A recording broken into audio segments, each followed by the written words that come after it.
Voices app. Support the Progressive Voices Network and tell your friends. Remember, we stick together, we win. And now, the voice of reason in an unreasonable world, Mark Levine. Welcome back to the Inside Scoop. Two more callers I want to get to. Kat has been holding on a long time on line 2 from Akron, Ohio. Welcome to the show. Hello? Hello, you're on the air. Thank you for calling, Kat. Thank you for taking my call, Mark, and I really appreciate that. We're getting... Sorry about that, my line just went off. It's changed throughout the years, but the actions have been the same. And a person who maybe in the 60s or 70s behaved a certain way, all of a sudden is shocked that they can't behave that way anymore. Well, it was wrong in the first place, of course, as we know. And myself... While I do agree with you with regard to things like what Al Franken did, Harvey Weinstein, who would... whip it out. And I mean, that was inappropriate. He said, times were different in the 60s and 70s. Harvey, that was never appropriate. Thank you. So it depends on the severity, but I get your point. No, you're right. Like, there's a reason that there was the standard cartoon with the man chasing the secretary around the desk. Yeah. It was there for a reason, because that happened. You just had to learn to stay away from that person or never be alone with them. Right. And to put the onus, as you said before, on the woman to be in an unsafe situation and to make herself, quote, safe is just wrong. And coming from a patriarchal background, fundamentalist background, I was taught that it's the woman's fault when a man behaves like that. That's terrible. So there's a lot of women like me who thought, well, okay, maybe I'm just sending the wrong signal. What did I do wrong? Right. So I hear you, Kat, and I'm afraid now I'm going to cut you off just because I want to get to one last caller, Deborah. But thank you for your call, and please call at another time. We can have this discussion next week. I'm happy to continue it. Just real quick, because our time is running out. Deborah on line 4 from Roanoke. You got like 30 seconds. Make your point. Hi, Mark. Hi there. Sorry we're running out of time. I just want to state that as a victim of sexual abuse and rape from my father, that, I get that there's consequences, because I was shunned from my family. I wasn't allowed to go to any more holiday celebrations, weddings, anniversaries, graduations, my own sister's graduation. It's a terrible story. I'll tell you what, Deborah, I'm afraid our time has run out at the worst possible time. He's a Fulbright scholar, and he speaks French, but he couldn't tell you who won the Super Bowl. It's Mark Levine. Hello, Progressive Voices tune-in listeners. I'm Casey Hobbs. And I'm Shane Mason, and we're the hosts of Nurse Talk Radio. Here's what we're talking about this week. What's going on specific to healthcare in this horrible tax proposal? Oh, my gosh. You said it so well when you said, just when you thought they were going to give up on dismantling healthcare through the ACA at least, they slipped something in the tax bill. And this time we have a couple of things, at least on the House side, that we don't know if they will survive through the Senate process and then on to Trump. But one of the things is take away the medical deduction that so many people who incur huge medical expenses have been able to use for many, many years so that they can at least offset some of the expense that they've had through the year. If that goes away, that really is going to hurt a lot of, and mostly middle-income people, of course, contrary to what they'd like us to believe, that this is such a great deal for the middle class.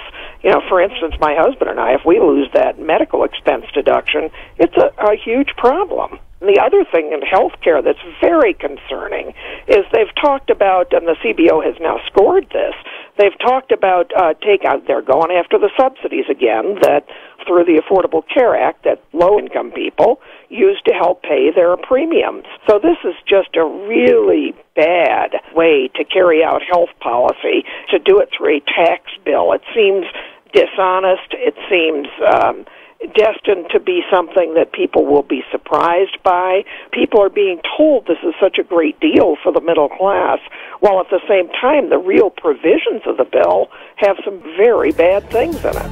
Check out our show at nursetalksite.com and listen every Saturday and Sunday right here.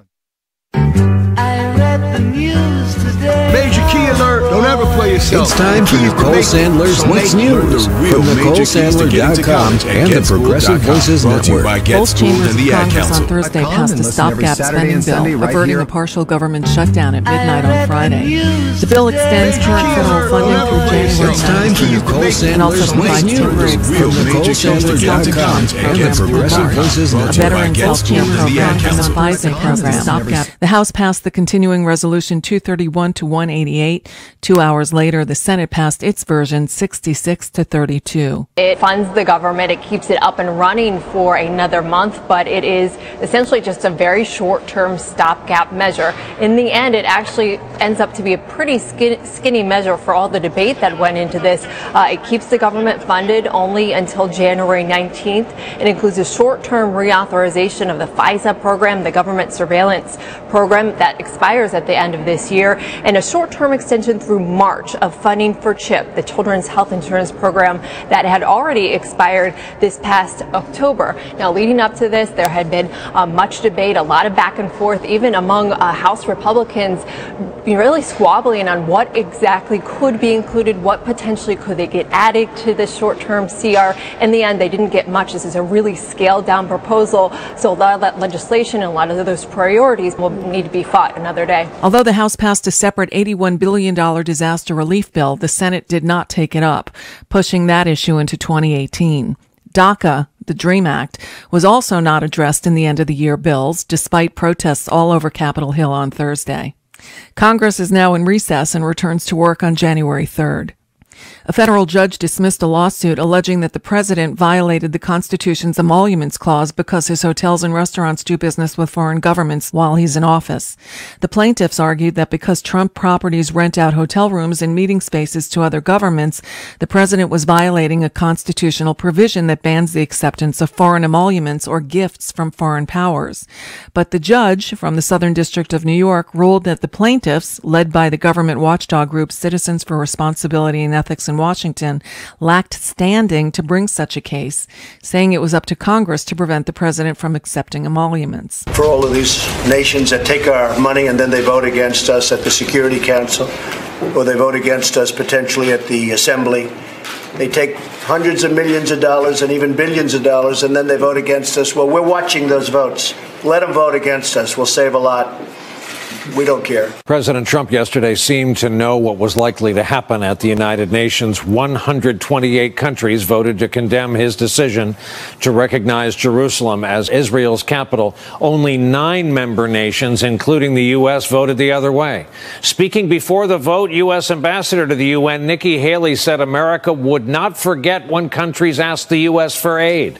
The United States will remember this day in which it was singled out for attack in the General Assembly for the very act of exercising our right as a sovereign nation. We will remember it when we are called upon to once again make the world's largest contribution to the United Nations. And we will remember it when so many countries come calling on us, as they so often do, to pay even more and to use our influence for their benefit. Today, former CIA Director John Brennan wrote in what was his second ever tweet, quote, Trump administration threat to retaliate against nations that exercise sovereign right in UN to oppose U.S. position on Jerusalem is beyond outrageous. Shows Donald Trump expects blind loyalty and subservience from everyone, qualities usually found in narcissistic, vengeful autocrats. Palestinian President Mahmoud Abbas said after the vote that he would no longer accept any peace plan proposed by the United States. Senator Al Franken delivered his farewell address to the Senate on Thursday after announcing that he'll officially resign on January 2nd. But at the end of the day, it's going to be up to the American people, just like it's always been. We will always have the democracy we deserve, if not the government we want. It's going to take ordinary Americans deciding to become more informed consumers of political news and opinion, and deciding that they're willing to be part of the argument themselves instead of simply tuning out all of the noise. And if they do, I know that we will get this country back on track. He invoked the late Paul Wellstone. Paul understood better than anyone I know the meaning and the power of politics. Paul said, quote, politics is not about power. Politics is not about money. Politics is not about winning for the sake of winning. Politics is about the improvement of people's lives. Even in the face of everything that is happening today, I still believe in Paul's words. Politics is about the improvement of people's lives. I know those words to be true because I know that the American people still believe in justice and equality and opportunity, and I see evidence of that every day. The American people know that to be true, and they fill me with hope for our future. Franken's replacement, current Minnesota Lieutenant Governor Tina Smith, will be sworn in on January 3rd. And that's the last What's News report for 2017. I'm Nicole Sandler, wishing you and your family a very happy holiday season and hope for a more sane new year. I'll be back with new editions of What's News and the Nicole Sandler Show on January 3rd at NicoleSandler.com and the Progressive Voices Network. Mary had a little lamb. The fault. We believe that all men are created equal. To the magnificent mosaic that is America. From radio beacon to radio beacon. I have a dream today. Change has come to America. Believe it. Knock, knock. Who's there? Hey. It's a figment of your imagination. Randi Rhodes Show. Turn up your mind. And then when I watched the news, as you know, we had the largest tax cuts in our history just approved. And I was going to wait for a formal signing sometime in early January, but then I watched the news this morning and they were all saying, will he keep his promise? Will he sign it by Christmas? You were one. But will he sign it by Christmas? And I called downstairs. I said, get it ready. We have to sign it now. We were going to wait till January 7th or 8th and do a big formal ceremony. But every one of the networks was saying, will he keep his promise? Will he sign it for Christmas, before Christmas? And so I immediately called. I said, let's get it ready. As you know, $3.2 trillion in tax cuts for American families, including the doubling of the standard deduction and the doubling of the child tax credit. Not refundable. The typical family of four earning $75,000, we see an income tax cut of more than $2,000. Many much higher than that, slashing their tax bill in half. And they're going to start to see that because we're signing today. They're going to start to see that in February. He's a jackass. He is a jackass, man. Okay, he says that we did it. We now have a tax cut for corporations, as you know. The numbers are fungible depending on where you live. I'm not going over them again. I think everybody has already put their numbers into the tax calculator and figured out, like in my case, my income tax goes up by 1.4% and my healthcare premiums doubled from $700 to $1,300 for 2018. Way to go, Mr. President. Way to go. So he signed the bill this morning saying that he did it because the media, the fake news was, asking whether or not he'd do it for Christmas. That's not why. He signed it because last night in the continuing resolution, which simply funds the government for a measly 3 weeks until January 19th so that they could go get drunk at, the bar in D.C. and then head out of town. What is that? So that they could head out of town and, just go about their merry little business without a government shutdown, right? They put into the continuing resolution something I told you to watch for, and that was a waiver of the pay-go rule, the 2010 law that says you must pay as you add money to the debt and deficit, right? So they waived it. And that's how he was able to sign it today, because they waived pay-go, which means the Medicaid and the Medicare cuts, which were the reason why he was going to wait till after the new year, right? So that they would not happen ahead of the election, the big blue tsunami that we're about to see in 2018. Oh, I can't wait. But the cuts to Medicare and Medicaid, he didn't want them going into effect during the election year. So he was going to wait till after the first of the year to sign this bill and thereby putting off the cuts until 2019. That's why he signed it today, because last night they waived the pay-as-you-go rules, which mean the automatic cuts will not happen. Doesn't mean they won't, wait till, November, the day after the election. I have to check the calendar, see which day we vote. But the Wednesday after the Tuesday election in November doesn't mean they won't cut, Medicare and Medicaid. So, and yes, there are already cuts. $25 billion in Medicare, $1 trillion in Medicaid in this tax bill. So that's why he signed it. He's such a liar. I can't even stand it. He just blows my mind every single time he talks. He decided that what he would do is he would not give credit to He wouldn't give credit to the Republicans, who hate him, by the way. The Republicans are like rolling their eyes every time somebody asks them, off the record, what do you think of this president? They're like, oh, God. Oh, my God. The tweeting and the lying and the lack of trust that we have and the lack of ideas and he doesn't read anything. He doesn't know anything. He contributed nothing to this tax bill. His failure on Obamacare. It was legendary. The crap that this man, right? Plus the investigation. It's getting close. And, maybe Fox News is screaming coup, but Mueller isn't saying anything because he's awfully close. And so they're all freaked out. The Democrats are obviously prepared for, this is all the good news. The Democrats are obviously prepared for a big blue tsunami in November. Everybody feels it. I feel it. The organization is already in place. MoveOn.org is already in place. People are ready to get out the vote. Every time he lies to you, it makes more and more people volunteer to get the vote out, to make phone calls, to knock on doors, to join campaigns. It's just such a good time to be a Democrat. 2018, right? 2017, not so much, but it could have been so much worse. It could have been so much worse when you think about all the. Listen, they could have privatized Medicare by now, voucherized Medicare by now. They could have killed food stamps by now. They could have privatized Social Security by now, which has been, a Republican wet dream for years.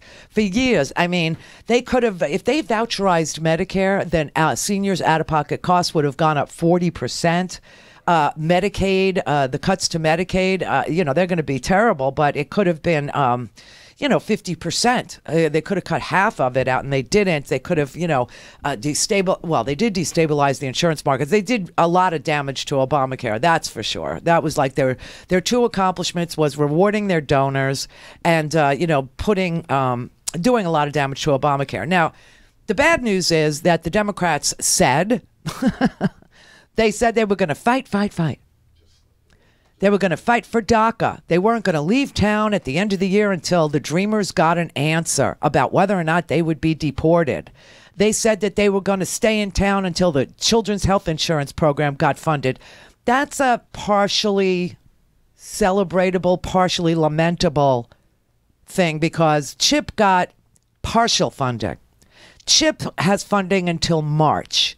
So, therefore, poor families in Alabama and, Texas, they're not going to get notices over the Christmas vacation, seriously, saying that your child has no more health insurance. So that was good. They partially funded it. They kicked the can down till March. What a way to run a government. The CSRs, they said, Susan Collins, she got duped. She said she would give a yes vote to the tax plan if Mitch McConnell would make a deal with her that in the continuing resolution in the budget, he would do a couple things. He would restore the insurance company payments, the CSR payments to the insurance companies, thereby bringing down the cost of health insurance this year. And that they would do a $5 billion set aside to start like catastrophic illness pools, like high risk pools. They did neither. The Democrats said that they would not leave town until the individual mandate was repealed in the budget, in the continuing resolution. That didn't happen either. And yet, and here's the bad part. 17 Democrats voted with the Republicans last night for this temporary, January 19th funding of the government. Yay! But it's the usual suspects. It's like Joe Manchin from West Virginia, who's barely passable to Democrats, Senator Joe Donnelly from Indiana, Claire McCaskill from Missouri. They voted with the Republicans. It passed 66 to 32. And you had Mike Lee and Rand Paul saying no, voting no. So we could have done this. That's the sad part. Definitely. Wap, no. We could have done it. I got a funny feeling, the Chuck Schumer, like I said yesterday, I know the room they sit in because I've sat in that room. I've sat in that room, with Chuck Schumer. I've sat in that room with Hillary Clinton. I've sat in that room many, many times. It's a big oval conference table. And that's where they all sit and make these decisions. And I told you yesterday, I could see it in my head. I could see it clearly. I could see it in three-dimensional. That they were sitting around the table and they were going, look, we're going to have a big blue wave in 2018. Do you really want to do anything that would, put blame for any inconvenience that any travelers have during the Christmas vacation? Do you really want the Republicans, you want to give them an issue? The Democrats shut down the government over, illegal immigration. Do you really want to give them an issue? Do you really want to, I would have loved the issue. Yes, we shut down the government because children need health insurance when their parents can't afford to pay premiums. And 9 million children are insured under the children, but they didn't see that one. Anyway, I bet you anything that Schumer said, I'm going to release you. You could do whatever you want. Vote your conscience. Which seems like good government until you realize that Republicans, like Ted Cruz, he was responsible for the government shutdown last time. The Republicans would have said, shut it down. I don't give a damn. You all stay in line, or you're not going to get a committee chairmanship, or you're not going to be on the committee of your choice next year, or we're going to primary you, and don't you dare break ranks. See, that's what the Republicans do. But the Democrats are like, vote your conscience, which seems like good government. But you know what? It's, people want them, to do what the Republicans do. I always caution against becoming what you despise. But in this instance, it would have been nice to see some sort of a unified front. We still would have lost. Well, no. I mean, if all the Democrats voted no, we could have actually shut down the government. But, we wouldn't have gotten anything out of that. So it's, interesting. Those of you who want them to be stronger are going to call me up and bitch. And those of you who say good government is voting your conscience and everybody should be free in this country to do so, you're going to say, you're all about it. So I don't know. But what they lost, what the Republicans lost, they wanted the full, it's so interesting that the lying that Trump does is so insane. He said, remember when he signed the defense appropriations bill? Yeah, that was like billions of dollars for the Pentagon. Yeah, they only appropriated $6 billion, just temporary funding for the defense of this nation also. So the Republicans wanted full funding of defense in this, but they didn't get it. They did not get it. They wanted, the sequestration. They wanted full funding for the Department of Defense. They wanted ceilings on defense, but automatic spending cuts would have, started at the end of next month. So that's why they wavered it. That was their impetus to waive the pay-as-you-go. Had nothing to do with you, had nothing to do with Medicaid, had nothing to do with their scare of Medicare. No, it had to do with their precious defense funding. But DACA is left for next year. The CSR payments for 2019 now, because 2018, obviously, the premiums were set. And the insurance companies set their premiums, doubled them because they weren't getting these CSR payments and because they saw the individual mandate being repealed, which still stands. So that's why mine doubled. That's a good result. And, of course, the Children's Health Insurance Program has funding until March. Yay! What a way to run a government. And Trump is still sitting there today saying he's done more than any other president in his first year. He's got like Gorsuch on the Supreme Court, right? That's what he got. And he could thank Mitch McConnell. He should kiss that flabby ass for that because he held it open, and wouldn't let Obama nominate anybody or confirm anybody, for a year.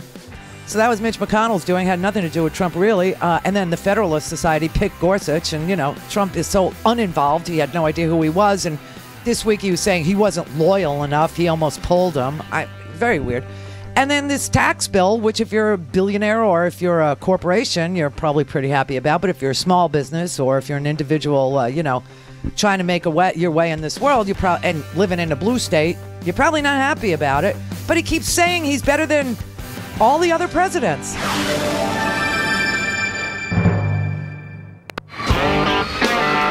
For a commercial-free, on-demand, whenever, wherever listening experience, visit randyrhodes.com for your personal premium podcast today. Hey everybody, it's Brett from The Randi Rhodes Show, and all I want for Christmas is an impeachment. But the next best thing is working at The Randi Rhodes Show, and that can't happen without your support. Let's help Randi make this a hard truth holiday season, and she can't do that without your support. So please keep listening and buy a stinking podcast. Hi, I'm Laura Flanders of The Laura Flanders Show. Watch every week on Free Speech TV, Link TV, YouTube, or if you're in New York, CUNY TV. Prefer to listen? Subscribe to the free podcast at lauraflanders.com. I end every week with a commentary. I call it the F word. Here's this week's. It's life or death for the Federal Communications Commission, and death may be the honest option. After all, the FCC's mission to regulate communications media in the public interest was forged long ago in a time very different from our own, and it's been beaten to a pulp by politicians of both parties over the last 2 decades. Now Donald Trump's FCC chair Ajit Pai wants to kill the wounded agency off, and he may have done it to all intents and purposes at the Commission's meeting this December 14th. The history of the agency goes back to a time when new technology was bursting with potential and open to use or abuse with devastating implications for democracy. Its mission was forged by movements long back who understood that the nation teetered on a brink. Would we be the land of misogyny, white supremacy, militarism, anti-Semitism, and anti-immigrant bias, or something better? At the time, world capitalism was accumulating unchecked. The social justice movements of the 1920s and 30s disagreed about a lot, but they understood from experience that no one of them stood a chance of shifting power or displacing arrogance without a functioning public information system. The future of the nation would only go one way, they said, if only those who could pay could have a say. In the 1940s, under FDR, the chairman of the FCC was a civil rights advocate, one of Rosa Parks' lawyers. Clifford Durr pursued media justice with a social justice passion because he and the movements at his back believed that diversity, localism, and competition was civil rights means to a civil, fair society. All these years on, decades of paid propaganda have many Americans convinced that government has no business meddling in the business of media. Social movements mostly don't get too involved in media regulation either because, well, they believe that, like the AFL-CIO or the NAACP, they can afford to buy big-dollar ads on the big boss's media and cross their fingers that the workers' message gets across unchanged. Reverse net neutrality, open the floodgates to more monopoly. Chairman Pai, a former staffer to Attorney General Jeff Sessions, has in mind to accomplish all that and more, and he probably will. The FCC voted on net neutrality Thursday, reversed the neutral policy put in place by the Obama administration. But that's just the least of it. What surprises me isn't Pai or his pals, it's us. If we don't start learning from our history, and perhaps repeating some of it, we might as well start burning books, anything with democracy in the title. Thanks. I'm Laura Flanders. Write to me, tell me what you think, at Laura, L-A-U-R-A, at lauraflanders.com. And thanks. All things Randi at randyrhodes.com. Go for launch. Speaking truth to power, The Randi Rhodes Show. And we have, of course, the individual mandate, which is a very unfair and very unpopular provision, as you know, in Obamacare. Essentially, I think it ultimately leads to the end of Obamacare. It's essentially, I think Obamacare is over because of that, and we're going to come up with something that's really going to be very good. But the individual mandate was very unfair because you're basically saying pay for something in order not to have to get health care. So you're paying not to have health care. It was very unfair. Many people thought it should have been overturned in the Supreme Court. Didn't quite make it, almost, but didn't quite make it. But now we're overturning the individual mandate, most unpopular thing in Obamacare. Very, very unfair. Oh, he's so bad. He's so bad. Okay, Obamacare is over, but here's a news flash. 8.8 million people signed up during the shortened enrollment period this year. 8.8. million people don't believe Obamacare is over and signed up. The year before, just for compares, the year before 9.2 million signed up. This year, with the shortened enrollment period, 45 days we had, 8.8 million people signed up for Obamacare. What is wrong with him? And no, you're not paying the $600 tax because you get nothing. You're paying the $600 tax, which, by the way, helps us raise $3 billion for the Treasury, so that when I get insurance and you don't, but you get into a car accident and show up in the emergency room, I have to carry you. I have to pay for your health care. And you're probably getting your health care in the emergency room, which is the most expensive place to get it because you don't have insurance to go see a doctor if you have something that needs tending to. You wait until it's like, pouring out of your body and then you show up at the emergency center, you know what I mean? And I got to pay for you. So that's what that's why the individual mandate is in place. So this man doesn't even think about what he's saying. He couldn't care less. It's just he's such a piece of work. I can't even stand it. And then, of course, he finally got around to signing the bill. So I'll sign this today rather than having a very big formal ceremony in 2 weeks when we were going to do it, because I didn't want you folks to say that I wasn't keeping my promise. It's because you got a waiver of pay-go. That's why you were putting it off until the early next year, so that the cuts to Medicare and Medicaid and Social Security and disability wouldn't go into effect until 2019 post-election. But they passed a continuing resolution last night that waived pay-as-you-go for the entire year. That's why you signed it, you moron. He has no idea how this government works, or he doesn't care to know, or he does know, and he's lying. These are the best choices we have. There are no other choices. I am keeping my promise. I'm signing it before Christmas. Oh, for Pete's I said sake. that the bill would be on my desk before Christmas, and you are holding me literally to that. So we did a rush job today. It's not fancy, but it's the Oval Office. It's not fancy? It is the Oval Office. Man, are you an entitled prick? Oh, my God. Holy crap. It's not fancy. It's the Oval Office.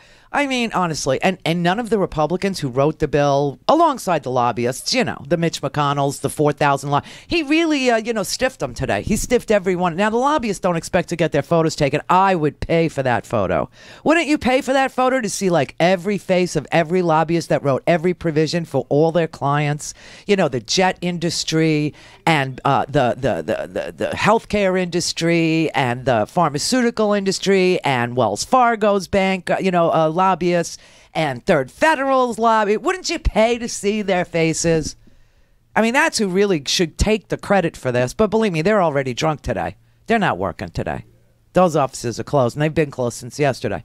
But this is insane. He's sitting there by himself, giving no one credit for writing this bill or for helping or organizing the vote. It's all about him.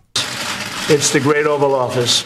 And just to conclude, our country is doing very well. We've tremendously cut regulations, legislative approvals, for which I'm given no credit in the mainstream media. We have, I believe it's 88, which is number one in the history of our country. Second now is Harry Truman. Harry Truman had more legislative approvals than any other president, and a record long held. And we beat him on legislative approvals, for which I get no credit. A lot of people say he needed this because he has had no legislative approvals. Well, if you look at VA Accountability Act and so many other bills having to do with the VA, having to do with the military, having to do with many things, we have more legislative victories than any other president. What is he talking about? Can somebody please explain this? Are there any Trump supporters here who want to point out his legislative victories over, let's say, a Harry Truman who nuked Japan? Like his first minute in office. I don't even know what Clinton signed the Family and Medical Leave Act, like the day one. Obama signed an $800 billion stimulus package because we were losing 800,000 jobs a month, every month, on the day that Barack Obama was sworn in. He also passed the Lilly Ledbetter Fair Pay Act. He expanded the Children's Health Insurance Program, and the Troubled Asset Relief Program and the auto industry bailout was implemented in the first minutes of Barack Obama's presidency. I mean, Kennedy started the Peace Corps. Ford pardoned Nixon. And also pardoned all Vietnam draft dodgers. Truman's first 100 days, he ended World War II in Europe. He wrote the United Nations Charter. He dropped 2 atomic bombs on Japan and got the unconditional surrender of the Japanese. Does this man really think he rates anywhere up there? Roosevelt, his first 100 days, oh my God. I mean, the WPA, the Tennessee Valley Authority, electrifying the entire South. I mean, this is unbelievable. What is he talking about? Deregulation and tax cuts in a time of war. Where have I seen that movie before? Oh my God. I mean, this is unbelievable. He hasn't even come close to FDR. Not even I don't even know if he knows what he's saying. Do you? Does anybody think he knows what he's saying? This is just pure lunacy. And, hasn't even signed the bill yet. Then he signs it. Thanks, everyone. Will they regret it? I think the Democrats will really regret. The Democrats already regret it. They have their typical thing, it's for the rich. They know that's not true. And they've been called out on it by the media, actually.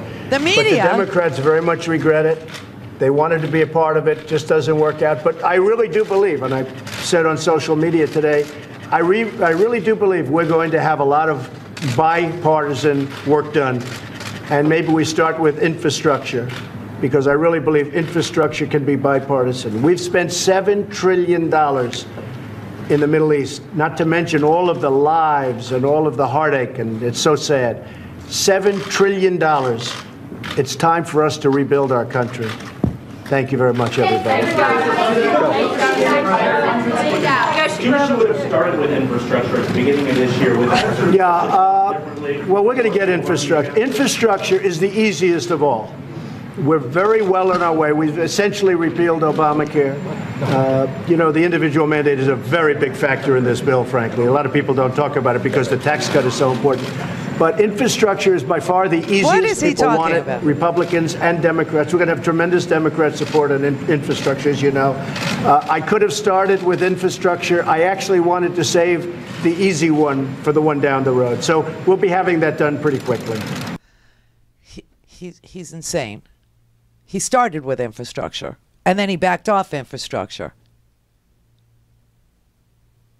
Infrastructure would have created jobs. So this man isn't interested in jobs. He thinks it's so easy that he saves it for next year. This makes no sense. Tax cuts for corporations, and then repealing the individual mandate to rob the Treasury of another $3 billion so that he could give $1 trillion to corporate America. And he thinks that with a Republican Congress that the easy one is going to be infrastructure. They're not going to spend another nickel. They can't spend another nickel. That's why Rand Paul voted no on even funding the government. That's why Mike Lee voted no on funding the government. That's why Walter Jones from North Carolina in the House voted against this tax bill.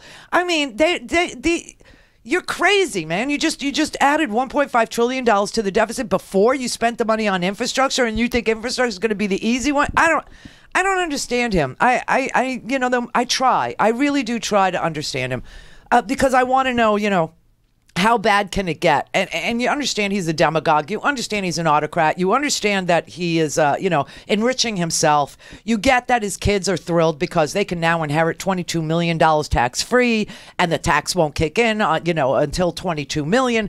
I mean, this is just crazy. This is just, I don't, but it could have been worse. It really could have been worse. Sure, American diplomacy is in shambles. Sure, we got a lunatic, original intent guy who wants to, say that the Constitution, when it was written in the 1770s, was, they foresaw the internet and they foresaw health insurance and they understood that all men really are created equal. Yeah, they got it, right? They got it. So now we have, him sitting next to that, sexual molester Clarence Thomas with all the self-righteousness of, Buffy the Vampire Slayer's mayor. But, it could have been so much worse. It could have been so much worse. They could have privatized Social Security by now. They could have, voucherized Medicare by now, and we could have no black women to thank. We might have not won Alabama if the president would not have endorsed a a child predator, we could have lost Alabama, and we won Alabama. And we're about to win all over this country in 2018, you know. Incompetence is our friend, you see. So while this man has got to be the most incompetent man ever to hold the office, and while he is sullying the presidency, and while he is, you know, sliming, you know, every single, you know, right-thinking, mathematical, you know, mathematically equipped adult in this country, and the most successful middle-class people are being penalized. I told you, you know, what is it, 425 to 426 or something like that? No change in your tax, none. And then, of course, the blue states, you know, we're going to get crushed. Well, I'm not in it anymore, but I still think of myself as a New Yorker. It's weird. But, yeah, the blue state's going to get crushed to pay for the ne'er-do-well red states all over again. But his incompetence is really something to celebrate here at the on the last day of the Randi Rhodes Show in 2017. It's really something that you should appreciate and celebrate and tell yourself, as the calendar is turning to a brand new even-numbered year, which for some reason, I don't really have bad OCD, but I have it over certain things.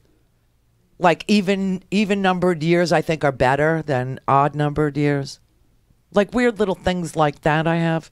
Jessica's favorite number is 18, and it's now 2018. You know, things like that. So I think 18 is going to be, like, amazing. So as we wait for the calendar, for the last day on my rooster calendar, my Bohemian rooster calendar to, you know, come off the wall, and I replace it with a new Bohemian rooster calendar for 2018. Yeah, I want you to appreciate how incompetent this man really is, and know that because of his incompetence, a lot of things that could have been so devastating didn't happen. A lot of things that could have happened.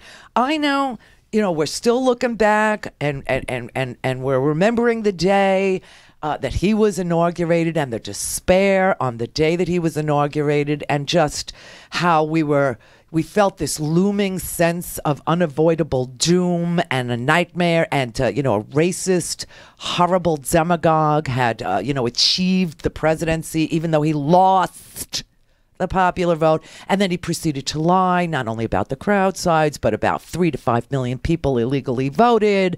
And then he sets up this fake voter commission with Chris Kobach. Remember this? And Chris Kobach, you know, asks all 50 states to give him the registration rolls of every voter, how they voted, how often they vote, are they Democrats, are they Republicans, you know, and 40 states said no. Because they're so incompetent, 40 states said no. You see what I mean? It could have been so much worse. So I know that, you know, I could still feel the despair of the inaugural. I could still feel it. But I want you, just because we elected a man with no empathy, with less grasp on policy, you know, a man who fantasized about, you know, cutting benefits, you know, for people, you know, 13 million people. He didn't get everything. He didn't even come close. Paul Ryan has been an Ayn Rand fantasy builder in his own head and it's a beautiful thing. He's being challenged in Janesville in Wisconsin by Randy Bryce, who may just replace the Speaker of the House. I mean, it's beautiful. It's beautiful. But remember how Paul Ryan fantasized about cutting health benefits for, you know, for everybody during his, you know, early college keg parties. You know, remember all this. Just remember. This could have been the most cruel, and instead all it was incompetent and full of lies. And yes, there's this horrible tax cut, but it can, like I said, you get yourself a nice big blue wave, you get yourself a nice big blue tsunami. That tax cut could go where it needs to go instead of where the Trumps want it to go. That tax cut could actually go someplace good. It could actually help people making 75 grand. It could actually help people like me. It could actually help people in blue states. It could actually, you know, produce a universal health care system. I mean, it could do a lot of things.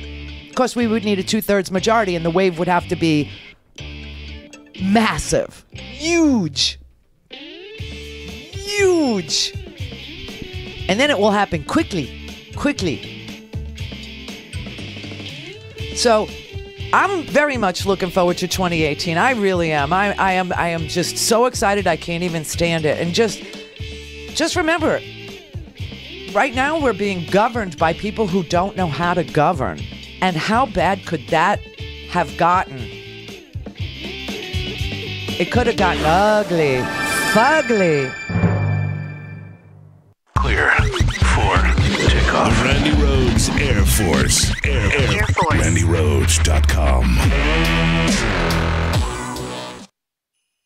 Hi, this is Scotty, Randy's producer, here to remind you it's December, a month that's known for its holidays. You got your Christmas, your Hanukkah, your Kwanzaa, your Boxing Day, Festivus. No matter what holiday you celebrate, it's a time we all come together with our families and friends. And since you're all my family and friends, I like to wish each and every one of you a happy/merry holidays of your choice. Now, if you're still looking for the perfect gift, I, Scotty, got you covered. Go to RandiRhodes.com and buy your friends or family a stinking podcast. Think about it. What better way to show your loved ones that you really care than sharing with them the knowledge of truth and facts? And if you can't stand the people in your life, but you still want to do something great for the holidays, here's an idea for you. Support the show. By supporting the Randi Rhodes Show, you help keep us going into the new year. And if 2017 was a sign of things to come, we'll need Randy more than ever. Go to RandiRhodes.com to buy a stinking podcast and or support the show. Happy holidays, jerky fans. Herky Jerky knows it's the season to enjoy the world's best jerky and meat sticks, and they want you to save a bundle while doing it. Herky Jerky, first of all, would like to thank you all you fiercely loyal customers, because they had their most successful year thanks to you despite Mother Nature doing its worst. Jason at Herky Jerky is so grateful that you enjoy his products, and everyone at Herky Jerky is so glad to provide them. So, as a special thank you, Herky Jerky is serving up their best offer of the year for Christmas giving. $10 off any order of $60 or more, or $15 off any order $100 or more without a promo code. Just visit herkyjerky.com. And the now famous bacon jerky, new fat-free and delicious turkey jerky, and all four of the new nitrite and preservative-free flavors, plus good old beef jerky, and all the exotic game jerkies make perfect holiday gifts. Buffalo, elk, venison sticks, 3 different varieties of beef smokies, all make great stocking stuffers. So choose your favorites now. Take advantage of the savings, which also includes free shipping on any 2 packs or more. Everyone at Herky Jerky would like to wish a safe and happy holiday season to all of you, and thank you once again for your loyalty. This offer starts today and it goes through all of December. Happy holidays from herkyjerky.com. Whether you're listening to me, Mark Levine, each Monday and Wednesday, or me, Leslie Marshall, each Tuesday, Thursday, and Friday, you can hear us 3 to 4 p.m. Eastern Time on the Progressive Voices Network. Here's a sample of what you'll hear. Alabama showed the nation what we in Virginia started teaching the nation. That we in America, the vast majority of us, we're there, we're angry, we don't like what Donald Trump is doing. We don't like this racist, homophobic, anti-Muslim, misogynist attacks on women. We don't like this hatred. We don't like this tax scam bill. We're angry. We have a secret army. We Democrats have a secret army. And if we work hard and we go door to door, we can even bring them out in Alabama. Again, that's Mark Levine every Monday and Wednesday. And Leslie Marshall each Tuesday, Thursday, and Friday. 3 to 4 p.m. Eastern Time on the Progressive Voices Network. Whether you're listening to me, Mark Levine, each Monday and Wednesday, or me, Leslie Marshall, each Tuesday, Thursday, and Friday, you can hear us 3 to 4 p.m. Eastern Time on the Progressive Voices Network. Here's a sample of what you'll hear. This is Mark Grimaldi in for Leslie Marshall. We're joined by Tim Carr of Free Press, and we're talking about the vote in the FCC to kill net neutrality. People have to get off the sidelines, get out of your comfort zone. It doesn't matter if you can't explain what net neutrality is in the most perfect terms. You have to try, because once people realize what it is, no one I know says, let's get rid of this. It's a horrible idea. I mean, I have not heard one single good argument for eliminating net neutrality. So essentially, it's really about control, and it's about who will control the future of communications. And with net neutrality, the rule keeps that control in the hands of Internet users, which is why it's such an important principle. Again, that's Mark Levine every Monday and Wednesday. And Leslie Marshall each Tuesday, Thursday, and Friday. 3 to 4 p.m. Eastern Time on the Progressive Voices Network. The Randi Rhodes Show is live on RandiRhodes.com and the free Progressive Voices app for Android and iOS. Visit the App Store or ProgressiveVoices.com now. So I'll sign this today rather than having a very big formal ceremony in 2 weeks when we were going to do it, because I didn't want you folks to say that I wasn't keeping my promise. I am keeping my promise. I'm signing it before Christmas. Oh, God. I said that the bill would be on my desk before Christmas, and you are holding me literally to that. He makes me, but you know, you have to celebrate the incompetence. You have to celebrate it because it could have been so much worse. Do you think Harry Truman nuked Japan twice at this point in his presidency, right? He could have done the same. He could have done North Korea. So be very happy that he's so incompetent. Just be extremely, extremely satisfied that this could have been a disaster. Kenny and Yonkers. Hey, how you doing, Randy? How you doing? Happy New Year. Yeah, what you were talking about earlier, have you ever heard of somebody called a plutomaniac? No.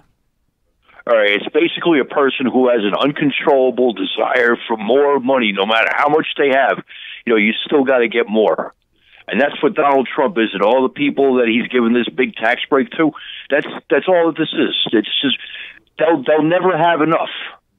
Well, that's totally true. But you know what? When you think about how we're now a transactional government instead of a democracy, and you think about, you know, what it costs to play in Washington. So like the Koch brothers, you know, they've already spent, tens of millions of dollars getting these tax breaks for their family. And you realize that they understand now that it's all pay to play. So they need more money. They need more money because they're taking over our government. And now it's going to cost them, a fortune. To get, the kind of legislation that allows them to pollute the way they want, to drill where they want, to have tax breaks the way they want, to, take their ne'er-do-well children and, gift them so that they never have to work a day in their life. Yeah, I mean, so their cost of living, if you will, is through the roof.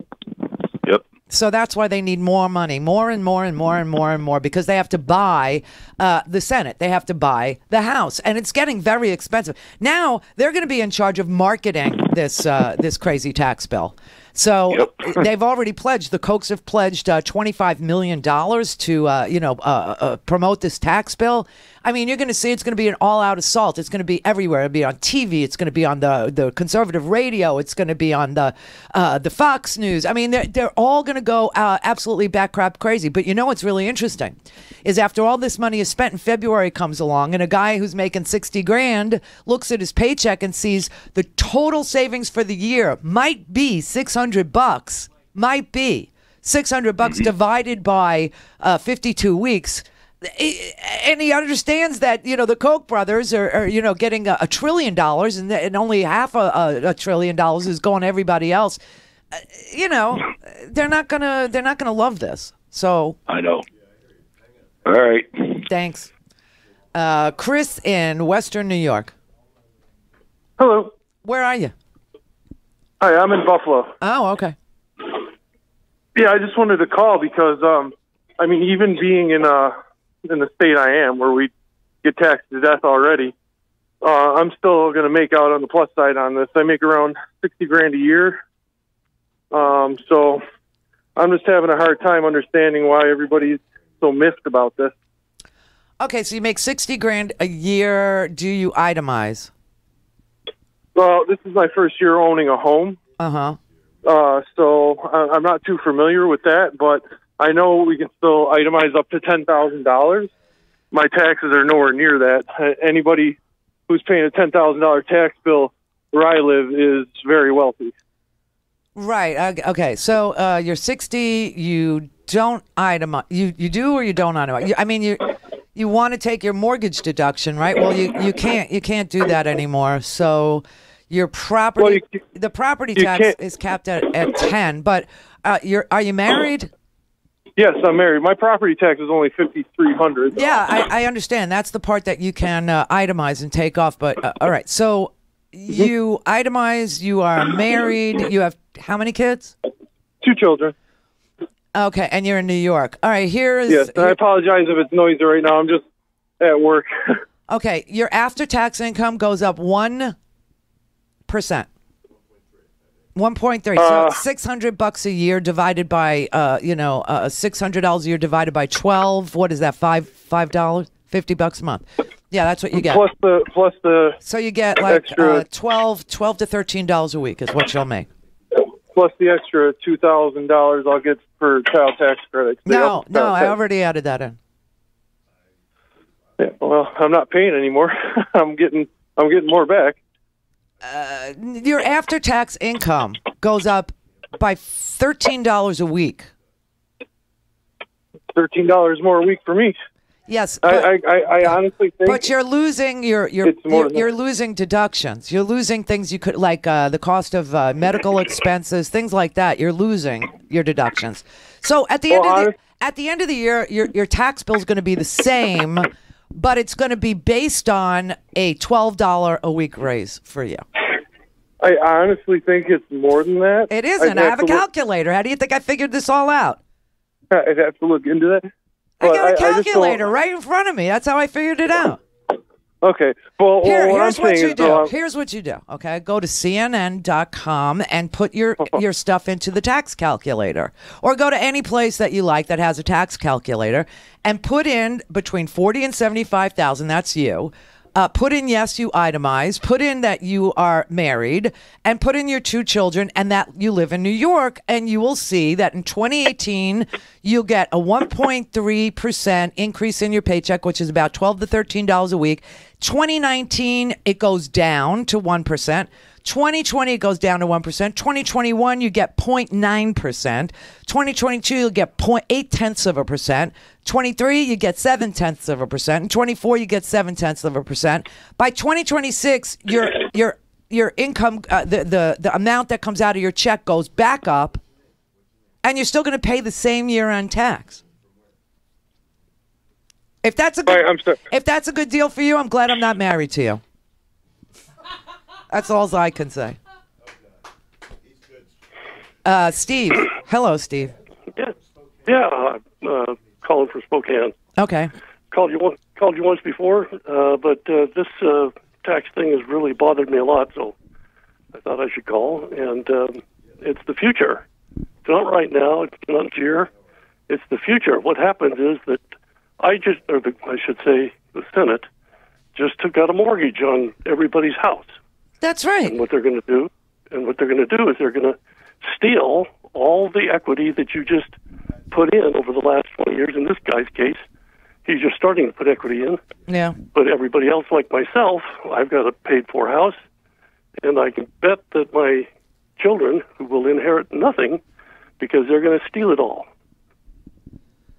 Yeah, well, when an economy crashes, obviously, the people who have homes lose their homes. They lose their savings. I mean, this is what happened in 2008.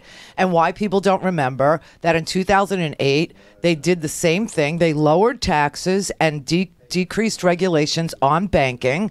And people had their houses foreclosed on in California by Steve Mnuchin, who was our Treasury Secretary. And Wilbur Ross and all the other ones. They stole your house. They literally stole your house. And it's going to happen again. I know. People keep voting for the same thing, expecting a different result, and it's never different. Ronald Reagan did it, and it did. See, Ronald Reagan was smart, though. I will say this. His tax cuts, while they took our debt and deficit, they took our deficit from $800 billion a year to $3 trillion. That's what Ronald Reagan's single biggest accomplishment was taking the debt from $800 billion to $3 trillion.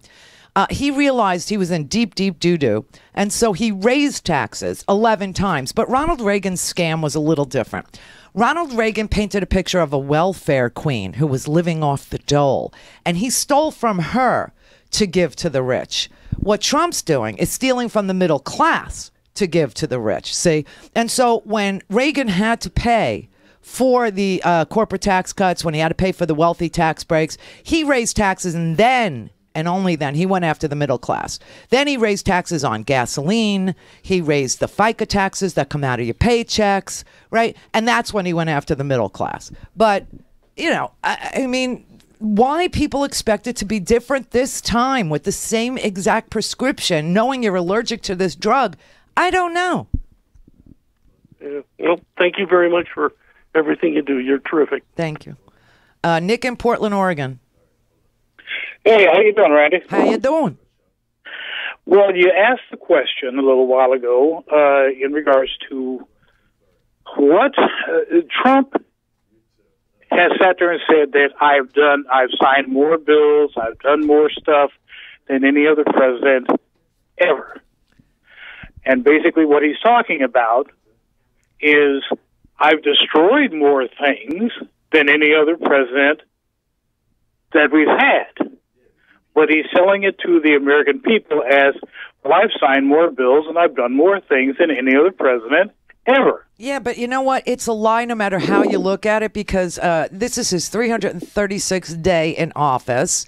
He has signed 94 bills. At least a dozen of them were naming post offices and things like that.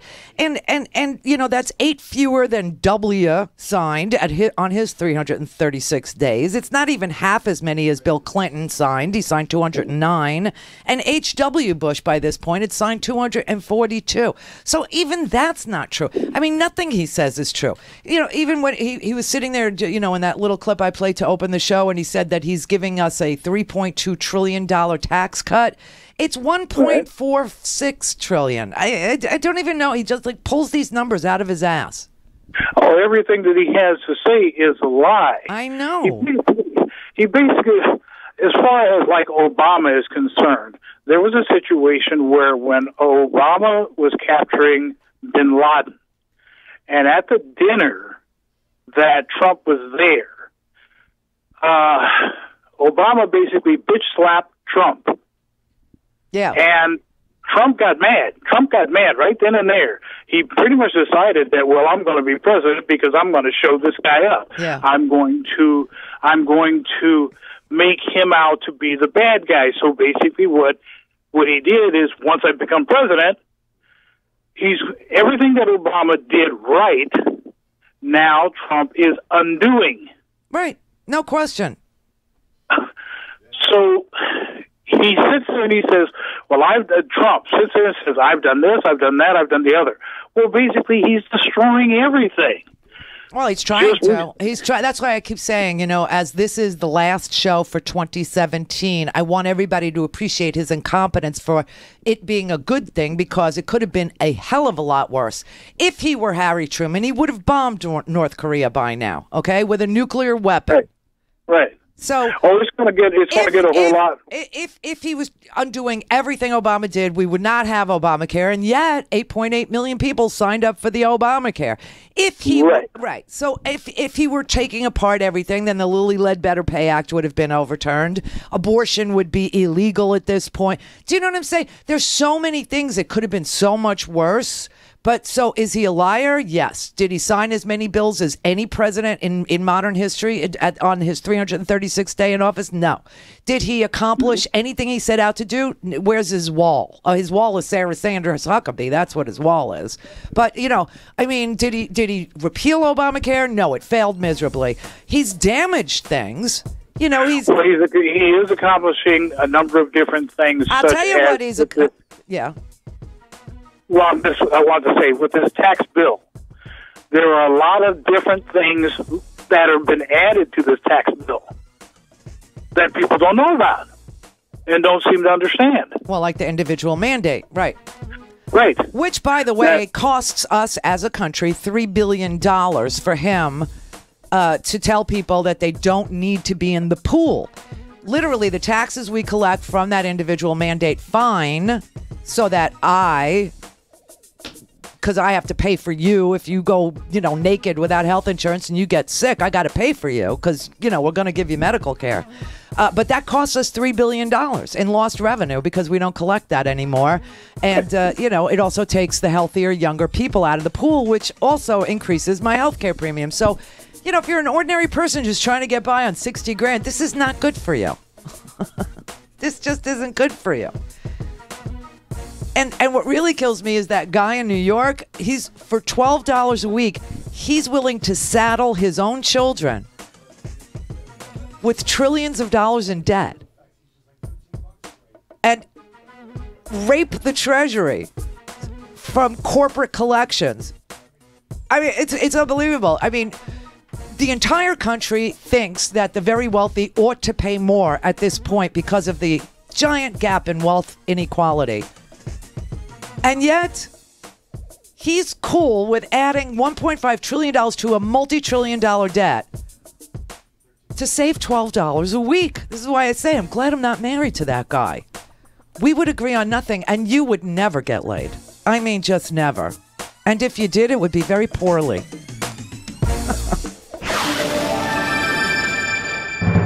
The Randy Force. The Randi Rhodes Show is live on RandiRhodes.com and the free Progressive Voices app for Android and iOS. Visit the App Store or ProgressiveVoices.com now. Now, the top of the hour on the Progressive Voices channel on TuneIn presents the Green News Report. Without objection, the motion to reconsider is laid upon the table. A reprieve for renewable energy, but not for disaster victims in Republicans' massive tax bill. This bill basically pays for the tax cuts for corporations and millionaires by requiring drilling in our nation's most iconic national wildlife refuge. GOP achieves their dream of drilling in Alaska's pristine ANWR. Australia finds renewable energy more reliable than coal. Plus, what was once a paradise was like a war zone. California's Thomas Fire, now second largest in state history. All of those war zones and more straight ahead. From BradBlog.com, I'm Brad Friedman. And I'm Desi Doyen. Stand by for 6 minutes of independent green news, politics, analysis, and snarky comment. Suck it, snowflakes. Next, we're coming for their electric cars. We're going to make them run on elephant blood. Merry Christmas. This is your Green News Report.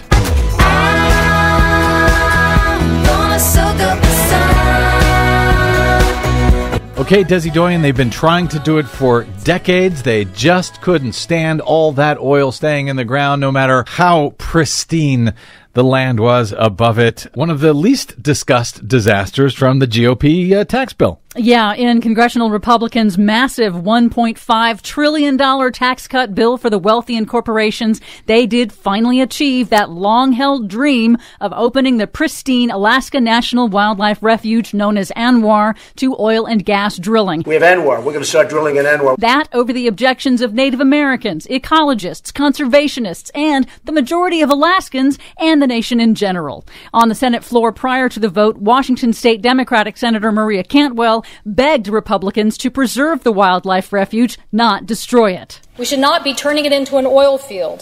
What we're doing today is taking a step towards destroying it. But it may take years before drilling begins, and Senate Democrats and environmental groups have vowed to stop it in the meantime. The Republicans' tax bill also eliminates a personal tax deduction for people who suffer uninsured losses in natural disasters, like the record hurricanes and wildfires that have impacted millions of Americans in 2017 alone. That is, unless the president declares a federal disaster, which ends up not actually applying to most extreme weather disasters. The president is a federal disaster. Renewable energy, however, got a bit of a reprieve. Republicans left crucial tax credits for big wind and solar energy projects largely intact. Those are phasing out anyway in 5 years. But the fossil fuel industry's billions in permanent taxpayer subsidies remain. Of course. Meanwhile, in California, the massive Thomas Fire in Southern California's Ventura and Santa Barbara counties has now grown to be the second largest fire in state history and is on track to become the largest. And it bears reiterating that this is happening in the middle of winter, that these huge fires used to happen in the middle of summer. In the hot season, now they're happening all year around, and now it's the second largest fire in state history, I guess. Number one is not far away. The U.S. Drought Monitor this week announced more than 40% of California is now abnormally dry, with mountain snowpack at about a third of normal. An Associated Press analysis found a, quote, significant increase in the numbers and sizes of fires in the state, and noted that this year's fires have burned more than double the acreage than last year's record fires. But there is some good news. In Arizona's Grand Canyon country, an appeals court has upheld a 20-year ban on new uranium mining claims on public lands that are adjacent to Grand Canyon National Park. In New York, Governor Andrew Cuomo has endorsed a push by the state's $200 billion pension fund to divest from all fossil fuel investments.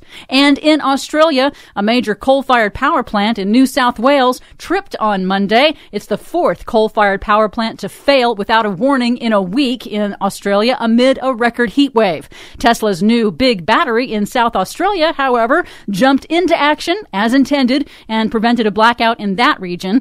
Australia's official energy task force has now recommended more renewable energy and battery storage to be installed to make the grid more resilient. So that was the world's largest battery that Elon Musk and Tesla just installed in Australia? Yeah. And it already came in handy with the failure of this coal plant? Yep, more reliable than coal. That is a little bit of good news. Finally, in stark contrast to the Australian government's push to increase coal exports, the world's biggest coal port in Newcastle, Australia, just announced this week it is shifting away from reliance on coal in order to diversify the port's traffic. The port's new chairman called the long-term outlook for coal, quote, a threat to the port, as world demand for Australia's coal continues to decline. I think that's good news too, right? Yes. All right, then I'm getting out before something breaks again. For much more on all of these stories and the ones we couldn't get to today, please check our website at greennews.bradblog.com. Find us, follow us, and share us worldwide on the Facebooks and the Twitters at Green News Report. From Desi and me to you and yours, Merry Christmas to all. I'm Brad Friedman. And I'm Desi Doyen. And this has been your Green News Report. Icicles on eavesdrops and tinsel on the tree, but it's a green Christmas for me. Please help Progressive Voices support the Green News Report by stopping by bradblog.com/donate. Mary had a little man. The fault. We believe that all men are created equal. To the magnificent mosaic that is America. From radio beacon to radio beacon. I have a dream today. Change has come to America. Believe me. Knock, knock. Who's there? Hey! It's a figment of your imagination. Randi Rhodes Show. Turn up your mind. Greg. You know, increasingly, almost day by day, the shape of a plot is beginning to emerge. So true. That people were determined for political reasons to absolve and exonerate Hillary Clinton, to clear a path for her to become president. And at the same time, launching a fictitious investigation without evidence of Trump-Russian collusion in a political campaign, which, by the way, there's no statute that prohibits that sort of thing as long as money is not exchanged. Correct. So, you know, where they try to frame Donald Trump while exonerating Hillary Clinton, and was all of this for political reasons and evidence be damned? It sure is beginning to look like that. Yeah, and just an improper, acquisition of FISA warrants, and misuse of the judicial process to be able to achieve a desired political end. I mean, this is what the height of corruption, all prosecutable. So this investigation, we're going to be talking about it for a while. The FBI is unaccountable, really, in many ways, and has been for decades. We have been attacked, okay? We were hacked by Russians who hacked into our voter registration rolls, who hacked into the DNC, who hacked into Podesta's emails. 200 journalists were hacked into, 50 of them at the New York Times alone. And these people on this fake news network, where they wear cocktail dresses for some strange reason at 6 o'clock in the morning, and they're screaming, there's a coup, there's a coup. They seem to forget that James Comey reopened an investigation into Hillary Clinton's emails, which had nothing but Podesta's recipes for risotto, but that he reopened a criminal inquiry into Hillary Clinton's freaking emails 11 days before the election, which probably cost her the election. Why do they leave that out every time? They leave out that we were attacked, that Obama put sanctions on the Russians and kicked 35 spies out of this country, that he took 2 giant compounds one in New York, by the way, from the Russians and kicked out, Ambassador Kislyak, who's a spy master, as retribution for the hack and the attack on the United States electoral process, the voter registration rolls. In Florida, the software that goes into the voting machines in certain places around the United States, 39 states were hacked, their voter registration rolls. And they think that this investigation, which is only headed by Robert Mueller, a Republican, is headed by Robert Mueller, a Republican, because Rod Rosenstein, a Republican, who Trump picked to replace James Comey, a Republican, who he fired because he wouldn't go easy on Flynn and because he wouldn't take a pledge of loyalty to the President of the United States, caused them to go and hire Rod Rosenstein, a Republican, who then appointed Republican Bob Mueller, who is heading up this investigation into a Republican president. I don't even know how they get where they are from where the facts are. I don't even know what road that is. But apparently if you're walking around on Louboutins at 6 o'clock in the morning, you got to take like baby steps. Do you know? I mean, because it's just so unbelievable. So if you want to know what Trump is so proud of, if you want, because, again, I can give you the exact numbers of bills that were signed by past presidents. Eisenhower, on this day, in Eisenhower's 337th day of president, Eisenhower signed 514, Kennedy 684. And, he created the Peace Corps. Nixon 211, Carter 241, Reagan 108, Bush 41, 242. Clinton, 209. 43, 102. Obama, 118. Which all, and remember, Obama saved the automobile industry, saved the freaking investment banks, did a stimulus package, and stopped the bleeding of 800,000 jobs a month every single month with his 118 bills. Trump signed 94, and I know at least 10 of them were naming post offices and stuff like that. So I don't even know, like how they get where they are from where they, from where they say they are to where they really are. I mean, but like I said, this is the last show of 2017. I am so excited for 2018 because this whole crazy carousel, this whole mass madness, it could be reverso. It could be just completely reversed. The damage that he is doing is to the justice system. And that is why he is so happy and pleased with himself. It started with the appointment of Neil Gorsuch, who should never, ever, when Donald Trump came into office, we should not have had 8 Supreme Court justices. We should have had 9. And that's because Scalia died and Obama had a whole year left to be president. But Mitch McConnell, that turtle man, and they want to talk about conflicts of interest, okay? You want to talk about conflicts of interest? You have the Senate Majority Leader who is married to the Secretary of Transportation. Really? And you don't think there's a conflict there, but you do think there's a conflict because McCabe over at the FBI's wife once ran for a state legislative seat in Virginia and she lost. So he can't sit and run an investigation. I mean, this is, the law, just for those people that are listening who really do only watch Fox News all day long, the actual law requires that the head of the FBI cannot ask you about any political affiliation. That's the law. But beyond that, remember the New York FBI was leaking so heavily active officers, which is also illegal, to Rudy Giuliani, who was on the TV forecasting that, Wiener's computer had emails from Huma Abedin from Hillary Clinton. Turned out they were repeats. There was nothing there. But it was so loud, and James Kallstrom said on Fox News as an ex-FBI guy, telling you that the New York FBI hated Hillary so much that they wanted this thing reopened, that Comey actually got on TV 11 days before the election and reopened it. Turned out there was nothing there. These were all duplicate emails, but he did what the FBI wanted him to do in New York, and that was so spare me the conflict of interest with McCabe. And here's real conflict of interest.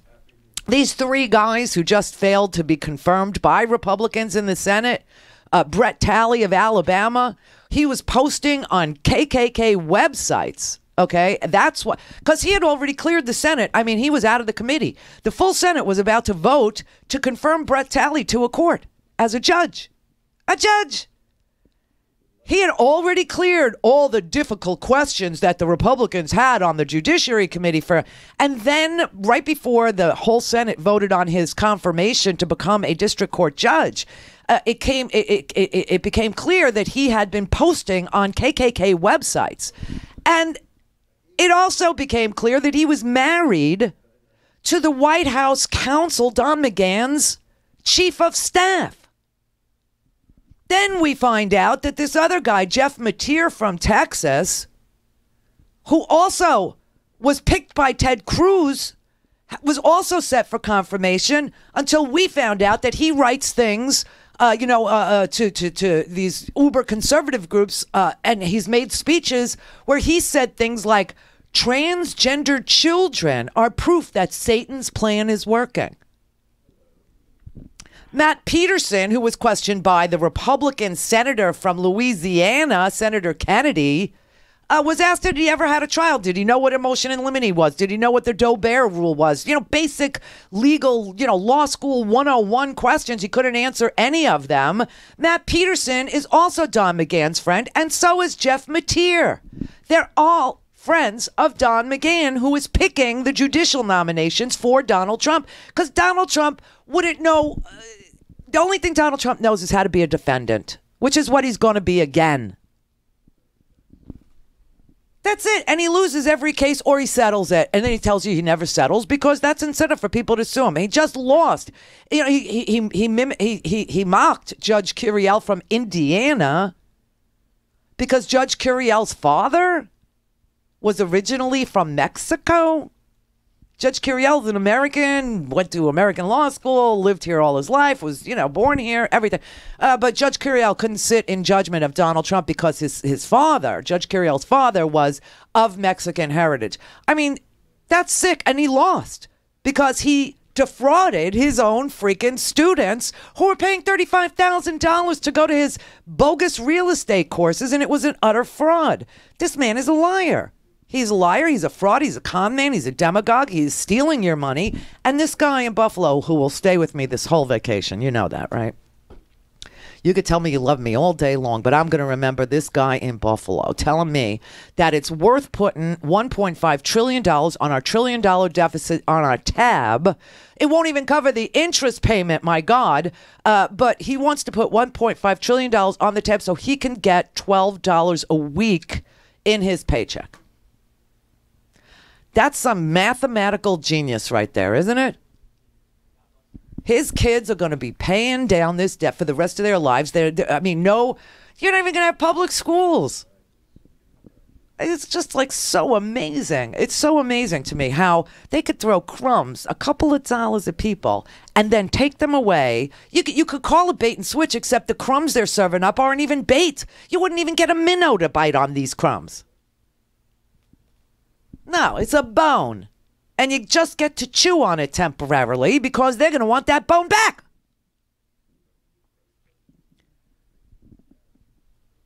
Wait till, I keep thinking to myself, well, everybody will find all this out and everybody, become readily knowable and people, And then I think, oh no, because net neutrality will go into effect and nobody will be able to use a tax calculator to figure out what's happening. I mean, it's the work of pure evil genius is what it is. But I mean, what Donald Trump is destroying is justice in this country. It's so interesting that he went so hard and heavy this year against, Colin Kaepernick, who was, taking a knee in the most respectful way to draw attention to the inequality in the justice system for African Americans who have been disproportionately sentenced and arrested for low-level drug crimes where every white person knows that if you had powder cocaine, you were just a white kid partying. But if you had a little teeny, tiny crumb of crack, 25 years. Bye-bye. You know what I mean? So That's what he was, that and the amount of unarmed black men that were just being gunned down in this country all of a sudden, Sandra Bland showing up dead in her prison cell, these kinds of things. That's what he was protesting. It's called unequal justice, and justice is supposed to be blind. She's supposed to dole it out equally. That's why the scales, just telling the guy in Buffalo.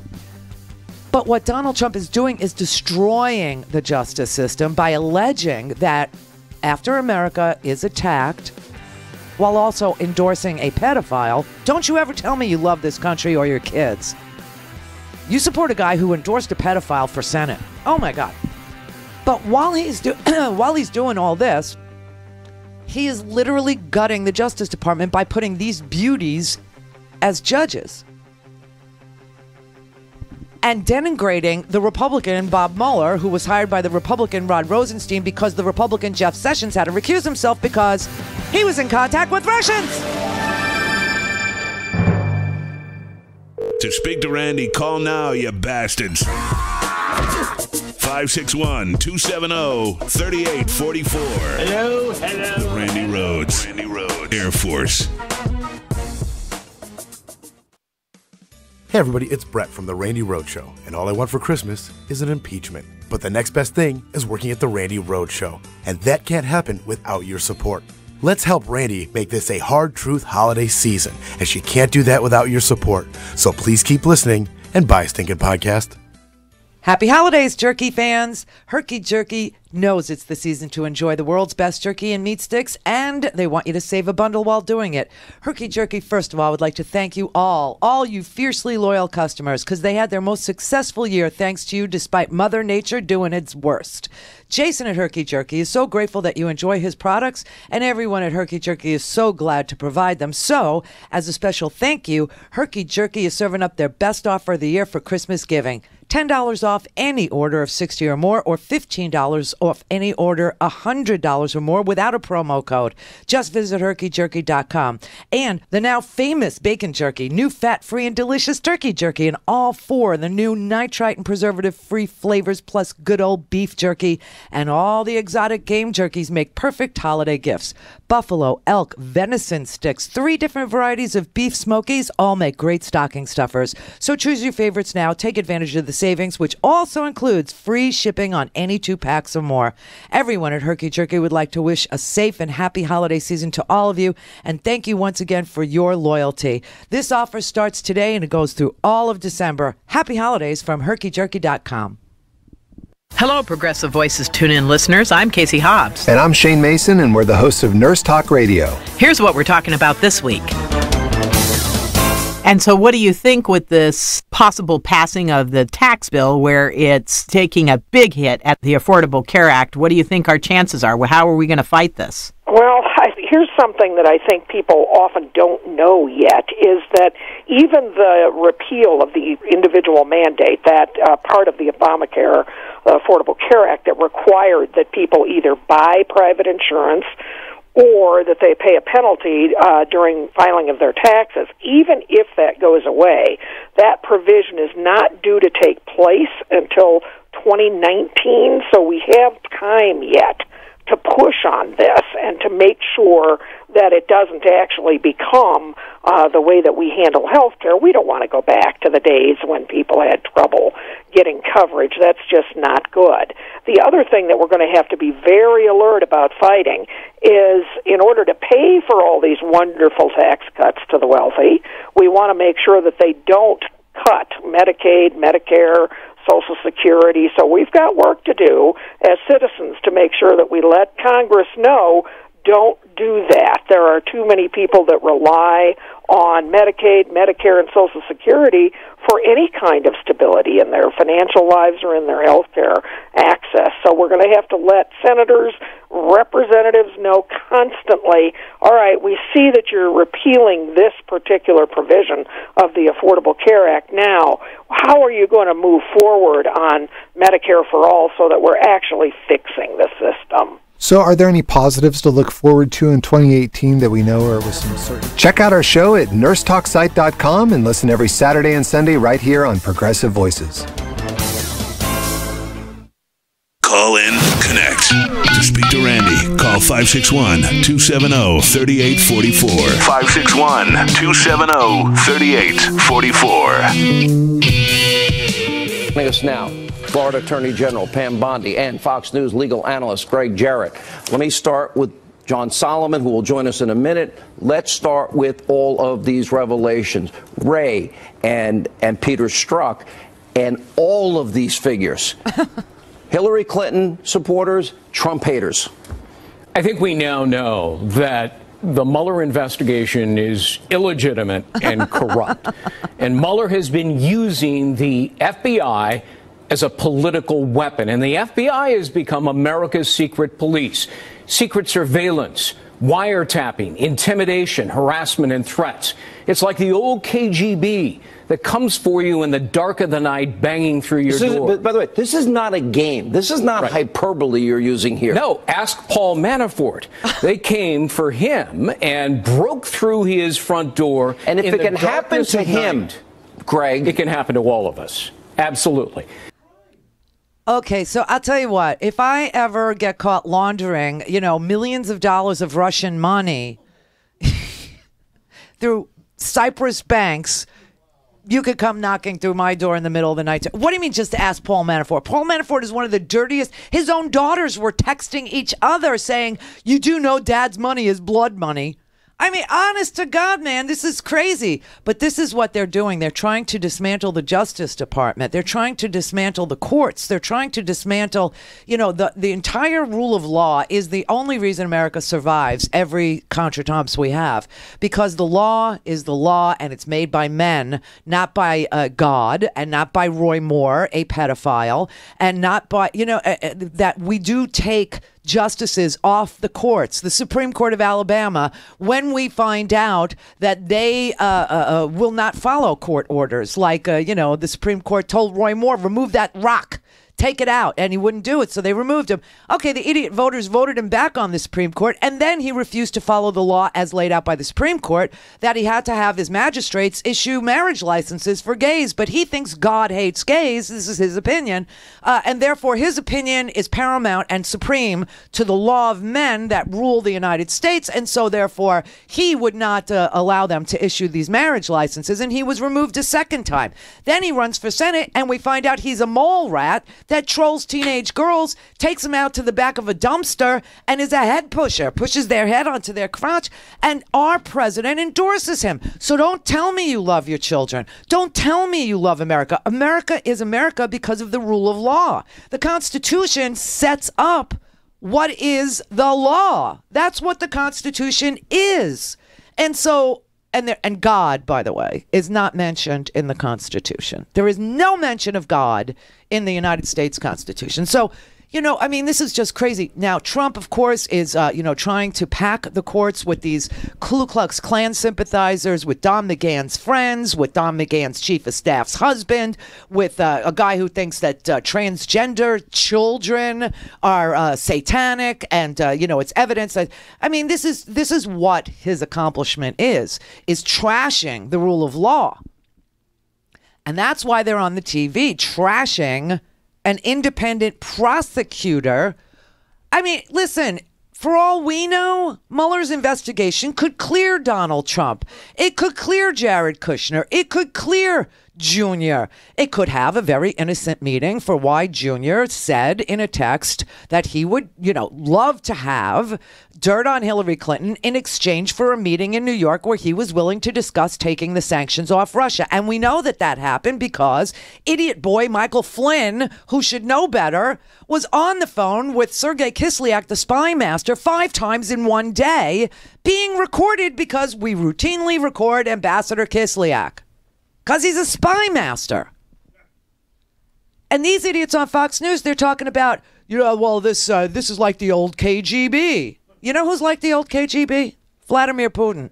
Because he is old KGB. You see how much he's like the old KGB. Vladimir Putin is the old KGB. Jesus Christ, we were attacked and they just don't. This is so sad and sick, but they are literally trying to dismantle the rule of law. What is happening here is a coup d'etat, what I call a soft coup. A silent coup to get him out of office, ultimately. This is a silent coup. Sean, I've said it before. Let me say it with you tonight. This is an attempted coup d'etat to get rid of the duly elected president of the United States. We're going to lose the country. This is about a full-on assault by the left, the Democratic Party, to absolutely carry out a coup d'etat. You know, this is so amazing because the only reason why you have Republican Robert Mueller as a special prosecutor is because the Republican president fired the Republican FBI director James Comey, then appointed the Republican Rod Rosenstein to take his place, who then appointed the Republican Robert Mueller to be an independent counsel. Also, Robert Ray, the current head of the FBI, who, Hannity's was also appointed by the Republican Donald Trump and is a Republican. I don't even know, what world they live in. It's just, but they are going after the Mueller investigation and the FBI. And if it was up to these people, the only federal law enforcement agency in existence would be Border Patrol and the Oath Keepers, who they'll deputize. And this is the danger. You see, here's the long view, not the, I'm getting $12 a week. I don't give a damn what it does to our economy. I don't give a damn what it does to the value of my brand new house that I just bought. I don't give a damn what it does to my wages. I don't give a damn what it does to corporate influence, being able to buy senators and buy house. I don't care. I just want my $12. And for that, I will sell out my country, which really means that you are saying that there should be no law that applies to anybody who can buy their way out of it, which we already have a good part of, already underway. But this is, the deep state, when they refer to the deep state, you know what they're talking about? Anyone who isn't a Trump surrogate. That's the deep state. Anybody who doesn't kiss that fat, flabby, old 71-year-old hanging like draperies, 80-mile-wide ass is the deep state. And what they're doing is so dangerous, I can't even tell you, to tell people not to trust, law enforcement to investigate an attack on this country by a foreign government that has hacked 200 journalists, that has hacked the DNC, that hacked the campaign manager for the Clinton campaign, that worked with WikiLeaks and also they're looking at Jill Stein now. You know that. This is going to infuriate a lot of people, but this is crazy. Last year, Jill Stein was carrying the banner of the American left in the presidential. Was Jill Stein carrying the banner of the American left last year? Because I thought Bernie was carrying the banner of the American left, and then after Bernie was mathematically, unable to continue, which was really day one, because she had those delegates. But then, it became Hillary. What was left of the American left, she was representing. So now all of a sudden, Jill Stein. Now, why is she going on Fox News? This is a great question, but she did. Here you go. Election. She was the Green Party candidate. Now she's been exposed, apparently, despite leading the Green Party, she was a Russian spy all along. That's the claim, believe it or not. 2 Senate committees are... Okay, that's not the claim. So when he says believe it or not, choose not. Seriously, nobody thinks she's a spy. What they thought, and what I said, was that Vladimir Putin was cozying up to anybody who could peel votes off from Hillary. Anybody. And Jill Stein took just about enough votes in Michigan and Wisconsin and some very key states to the loss of Hillary Clinton. Even though, I had to grit my teeth to vote for Hillary Clinton. I think people who have followed this show for a very long time know that. I was a Bernie. I felt the burn. Turned out to be a yeast infection, but I felt it. So, no, they are not investigating her because they think she's a spy. They're investigating her to see if Russia was encouraging her, because a couple of things have gone on here. She not only went to Russia, not only sat at that dinner table, which we noticed, when they were first showing us Mike Flynn sitting there. People went, oh my God, Jill Stein's at that table too. How odd is that? And I said to you, it's because the Russians were interested in peeling votes off of Hillary, and they didn't give a damn who or how, just that she could not win. That was what Putin wanted. So the old KGB Putin is still the KGB. All right. And also Jill Stein has praised Julian Assange, many times. She's appeared with on Russian TV many times, RT, which is a propaganda outlet. She has also praised Julian Assange on Russian TV with Julian Assange in attendance, and it turned out that Julian Assange was the vessel that the Russians were using to leak Podesta's risotto recipes. Investigating her as a possible crony of the Kremlin. Her sins include appearing on RT, that's the Russian television channel Russia Today, and attending a dinner in 2015 where she sat at the same table as Vladimir Putin, all of which makes her a modern Mata Hari. What does she say in her defense? Jill Stein joins us tonight. Dr. Stein, thanks for coming on. Great to be with you. Thank you so much. What are you doing now, there? or have you ever been an agent of Russia? Do you speak Russian? How often do you talk to Vladimir Putin?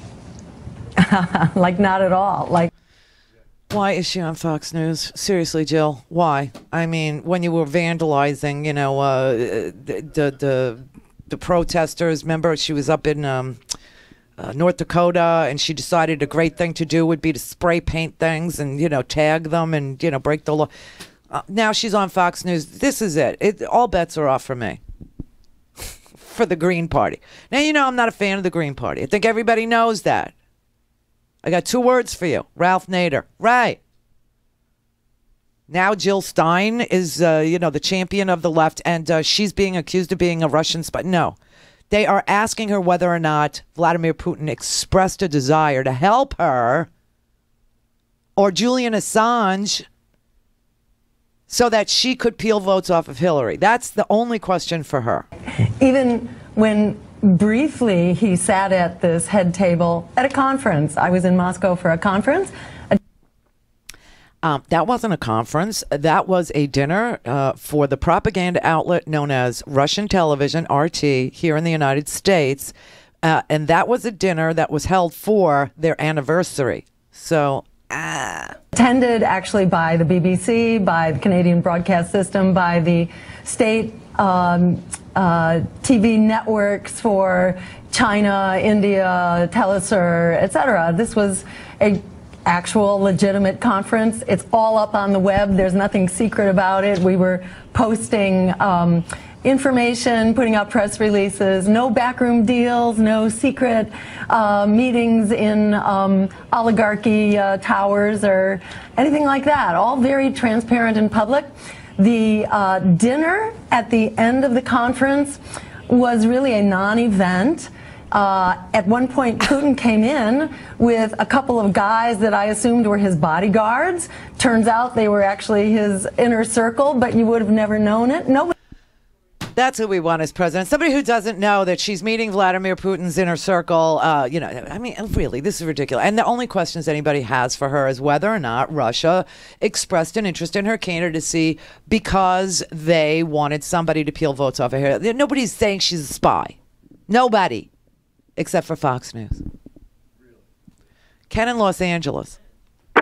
Hey, Randy. Hey. First time, long time. Hi. Hi. Once I got past the accent, I actually started to like you. So. Oh, yeah, I know. I work in spite of myself. I know. Just want to bring your attention to a study. I don't know if you've seen this. It's done by the Wharton School at the University of Pennsylvania, the place that Trump said he sat in on a few classes. At any rate, they did a study on the new tax proposal, and they looked at the effective rate that the businesses will actually pay starting next year. Now, they assume that under current law, the effective rate, what businesses actually pay right now, is about 23%. Next year, it will drop to 9.2%. Oh, I think it'll drop to 0, and here's why. The alternative minimum tax for corporations doesn't exist. They wiped that out. And they mentioned the rapid depreciation that businesses are going to be able to take off for equipment, software, and everything else. So between 2018 and about 2023, they'll effectively be paying 9.2%. Then it'll jump up to around 17% because some of those provisions will expire. No. But it'll still be way below the 21%. So okay, it'll be around 9. I don't know what this study. I disagree with everything that you just said that study says. I know you're not saying it. But I disagree with everything that study said. The average effective tax rate for most corporations in the United States is around 14 to 19% currently. Okay? That's just a fact. And then there are many, many corporations that pay zero effective tax, so because and now the alternative minimum corporate tax is wiped out, so they don't have to pay anything. Yeah. And again, we just went from a global taxation system to a territorial taxation system, which means that their foreign earnings don't get taxed in the United States. So that incentivizes them to go overseas to make their money over there so that they get taxed zero here. I mean, this actually has the opposite effect of increasing revenues, the opposite effect of incentivizing businesses to come here, because we move to a territorial system where if you make American profits, you pay the American tax, but if you make them overseas, you pay nothing, even though you bring them over here. So I don't know what. Yeah, and again, this is Wharton, so it's top of the line, and they've taken into account all those. And, people have different methodologies, but they're basically saying taking all that. No, I disagree. The Randi Rhodes Air Force. The Randi Rhodes Show is live on RandiRhodes.com and the free Progressive Voices app for Android and iOS. Visit the App Store or ProgressiveVoices.com now.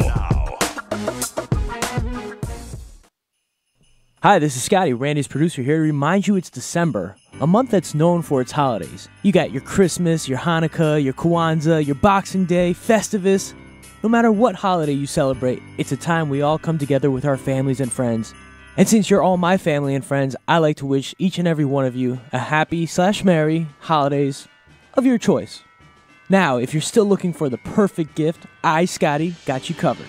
Go to RandiRhodes.com and buy your friends or family a stinking podcast. Think about it. What better way to show your loved ones that you really care than sharing with them the knowledge of truth and facts? And if you can't stand the people in your life, but you still want to do something great for the holidays, here's an idea for you. Support the show. By supporting the Randi Rhodes Show, you help keep us going into the new year. And if 2017 was a sign of things to come, we'll need Randy more than ever. Go to RandiRhodes.com to buy a stinking podcast and or support the show. Happy holidays, jerky fans. Herky Jerky knows it's the season to enjoy the world's best jerky and meat sticks, and they want you to save a bundle while doing it. Herky Jerky, first of all, would like to thank you all you fiercely loyal customers, because they had their most successful year thanks to you despite Mother Nature doing its worst. Jason at Herky Jerky is so grateful that you enjoy his products, and everyone at Herky Jerky is so glad to provide them. So, as a special thank you, Herky Jerky is serving up their best offer of the year for Christmas giving. $10 off any order of $60 or more, or $15 off any order $100 or more without a promo code. Just visit herkyjerky.com. And the now famous bacon jerky, new fat-free and delicious turkey jerky, and all four of the new nitrite and preservative-free flavors, plus good old beef jerky, and all the exotic game jerkies make perfect holiday gifts. Buffalo, elk, venison sticks, 3 different varieties of beef smokies, all make great stocking stuffers. So choose your favorites now. Take advantage of the savings, which also includes free shipping on any 2 packs or more. Everyone at Herky Jerky would like to wish a safe and happy holiday season to all of you, and thank you once again for your loyalty. This offer starts today and it goes through all of December. Happy holidays from herkyjerky.com. Whether you're listening to me, Mark Levine, each Monday and Wednesday, or me, Leslie Marshall, each Tuesday, Thursday, and Friday, you can hear us 3 to 4 p.m. Eastern Time on the Progressive Voices Network. Here's a sample of what you'll hear. Alabama showed the nation what we in Virginia started teaching the nation. That we in America, the vast majority of us, we're there, we're angry, we don't like what Donald Trump is doing. We don't like this racist, homophobic, anti-Muslim, misogynist attacks on women. We don't like this hatred. We don't like this tax scam bill. We're angry. We have a secret army. We Democrats have a secret army. And if we work hard and we go door to door, we can even bring them out in Alabama. Again, that's Mark Levine every Monday and Wednesday. And Leslie Marshall each Tuesday, Thursday, and Friday. 3 to 4 p.m. Eastern Time on the Progressive Voices Network.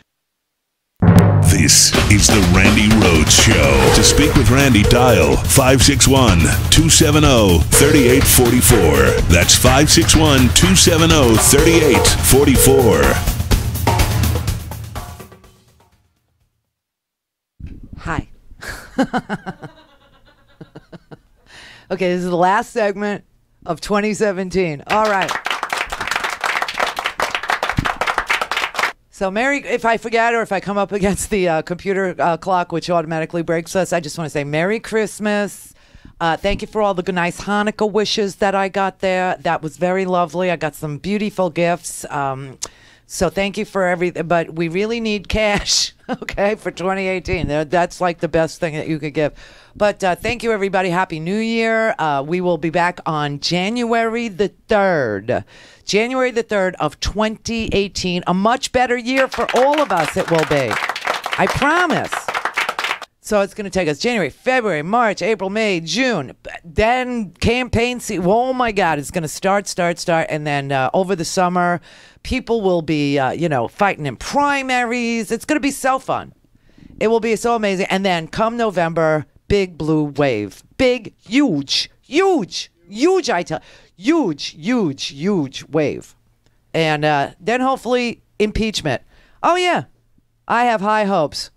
President Trump has engaged in a persistent and dangerous effort to discredit both the free press and the Department of Justice. Mm-hmm. These are the agencies and institutions under our jurisdiction.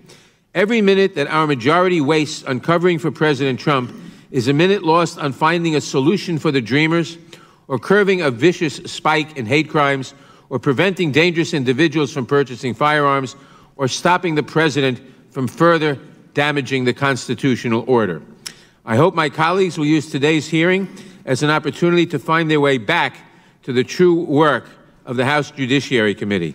That is Gerald Nadler, who is now the ranking member on the House Judiciary Committee, so voted by his fellow Democrats. And what's important about that is that after 2018's election, Gerald Nadler will be the chairman of the Judiciary Committee in the House of Representatives, which is, everybody, where impeachment proceedings would begin. So if you don't know Gerald Nadler, if you're not familiar, I, of course, do because he's from New York. But if you don't, start looking at Gerald Nadler. He's amazing. And no matter what they say, the Democrats, no matter what, I heard Gerald Nadler be interviewed last night. I was driving home, and I heard him being interviewed, I guess, on CNN. And, they were asking him, why don't we start impeachment now? And he's like, I don't want to get ahead of it. We have to have provable crimes. And, and of course, that's not what the Constitution says. It says high crimes and misdemeanors. And a lot of people feel that this president has incited. A lot of people feel this president is damaging the judiciary with his tweets and, calling everybody from the special counsel to his own FBI, a corrupt organization and all that. There's plenty to, but, Gerald Nadler is saying, well, we don't want to start it now. We have to wait until the Mueller investigation is over.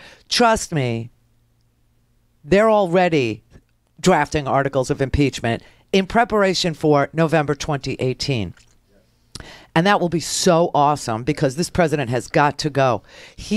Nobody trusts him.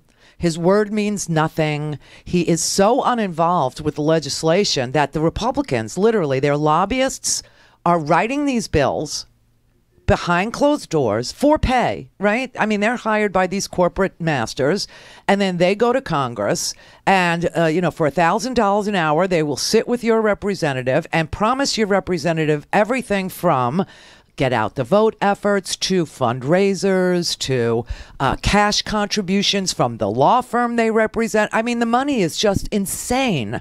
And that is how they've purchased the legislation to the point where they actually write it themselves. And then they give it to the member who is then greased. And then he gives it to the president who's not even read it. And I know listen to Ivanka. Poor Ivanka. I got to tell you, Ivanka Trump is a perfect walking billboard for the dangers of nepotism.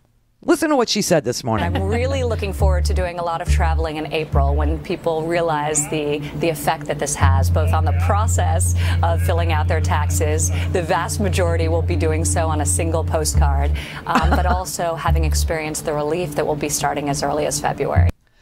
No, they will not be filling out their taxes on a postcard. The first year under the new tax code will be 2019, Ivanka. And there is no such thing as the postcard. That was a prop. She went on to say that the bill will pay for itself and even erode existing debt through increased economic growth.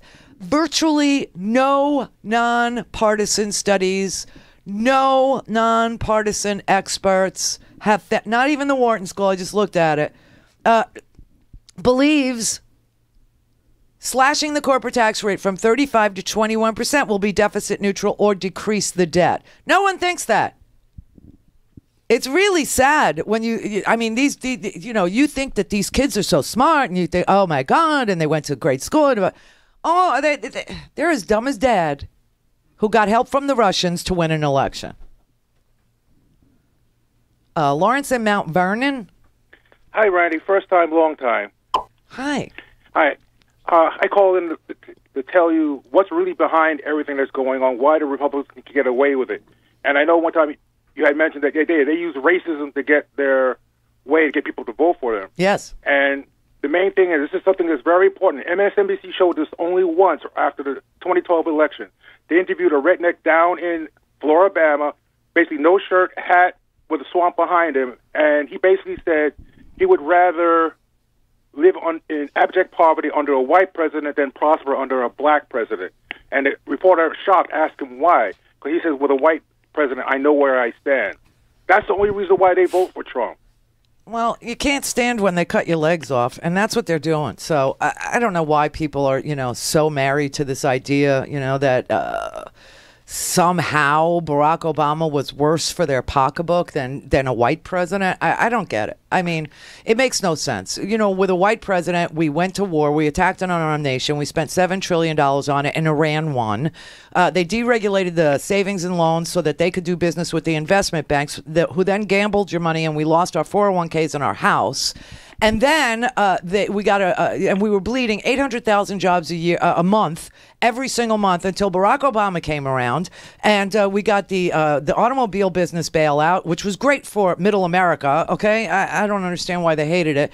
And then the bailout for the banks, which I was not for, but he saved the investment banks from their own greed and their own foreclosures and their own Lehman Brothers literally went bankrupt. How does the casino lose like that?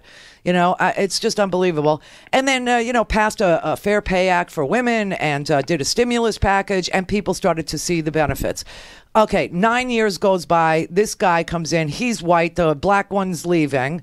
And this guy comes in and does the same damn thing, and they think they're better off under a white president than they are under a black one. I can't explain it to you. And also, we think about, we love our children. They don't like their children. They don't. That's why they're willing to bankrupt this country for their children. And I see it on where I work, the way they talk about their kids sometimes, and sometimes they talk like they're joking about it. But really, the only reason why a lot of these people have children is because either their religion or other people around them expect them to have children when they marry.